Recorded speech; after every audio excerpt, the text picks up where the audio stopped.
ৰাইজৰ মোক চিনাকি কৰি দিব দিয়ক যেনে পাৰে দিয়ক চেপা পল জাপি সামনে আছে তোমরা নাঙল জলি আচ্ছা জলি জলি বুলি কথা জলিত কেইটা কি বস্তু আছে ইয়াতে এডালক কি বুলি কয় মই তামোলপুৰীয়া হিচাপত ধৰিছো যে বিহুৱা বুলি নকয় এডালক কি বুলি কয় দাকুৰা বান্ধা নহয় এডাল এইফালে আহি চাই লোৱা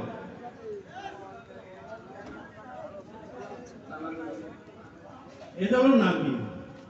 হালৱাই থাকোতে এয়া হালৱাই কি বুলি ব্যৱহাৰ কৰে কি নাম বুলি কয়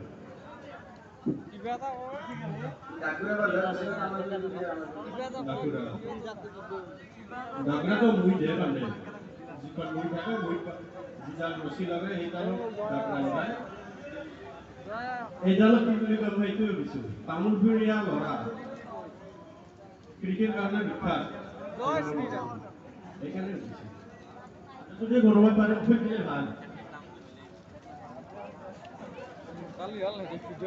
নাচনি সকলে যদি পাৰে তোমালোকেও ক'ব পাৰা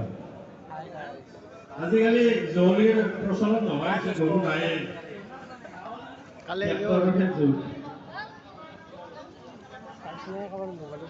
আজৰি বুলি কয় আজৰি নহয় কিন্তু ওচৰে গৈছে নামটো শুদ্ধ কিন্তু হোৱা নাই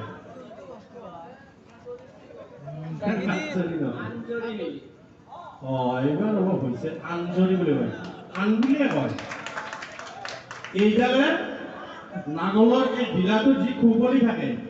খুবলিৰ লগত সমন্বয় সৃষ্টি কৰি হাল বোৱাত সুবিধা কৰে আৰু জলিত এইবিলাকক কি জানে নে নাই এইবিলাকক কি বুলি কয় জলি এখন এনেই জলি নহয় ইয়াতে কেইবাটাও বস্তু লগ লাগি জলি আছে তোমালোকক বিজ্ঞানীয় বুলি নাভাবিবা এনে ধেমালিও কৰিছো আৰু বস্তুটো চিনাকি কৰাৰ কাৰণে সুধিছো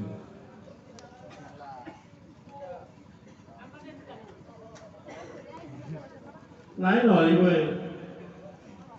আজিকালি ল'ৰাই জলি চিনি নাপাবই আমিও পাহৰিমেই কেইদিনৰ পিছত এইডালক ফইল বুলি কয় ফইল আৰু এইডালক জোতা ৰছী বুলি কয় গৰুৰ গলত বান্ধি দিয়ে এনেকৈ জলিখন প্ৰস্তুত হৈছে ধন্যবাদ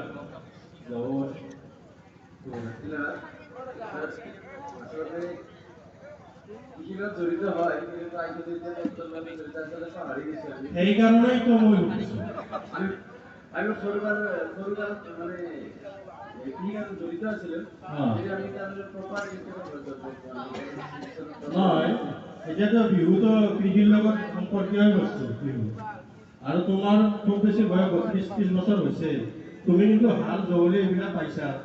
অলপ হ'লেও পাইছা তুমি নিজে নগ'লে তোমাৰ দেউতাৰে হ'লেও পাইছা হয়নে ঠিকে আছে